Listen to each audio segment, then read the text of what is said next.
There's one important thing you need to know about universal decals, which is that they all share the same texture, but their UV mesh is different from what you would normally use for a single decal.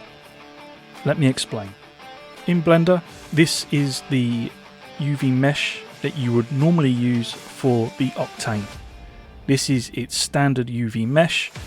As you can see, you have the body and the sides.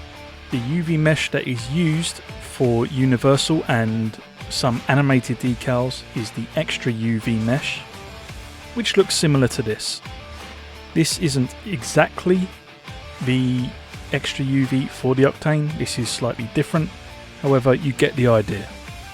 So the difference between these two is that the default UV mesh is everything is separate, so the Octane has these annoying gaps in between, but on the extra UV mesh you can see everything is joined, so the texture will be overlaid on top of this.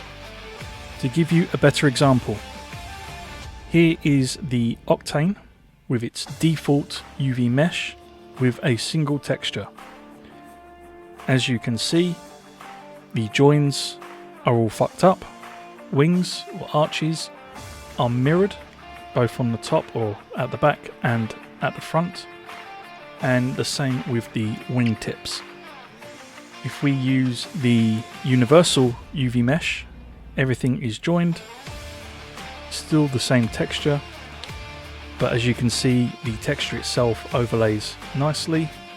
There's no joins, there's no gaps along this join. All the mirrored parts are individual now, and the same on this side. Coming back into the game, with this universal decal equipped, as you can see it looks almost identical to what we had in Blender. The fenders are no longer mirrored, and there are no gaps along this join. In order to make a universal decal, all you do is make your stencil the full size of your texture, i.e. if I open up this image which we had at the start, the texture is full, meaning there are no specific parts for a specific car.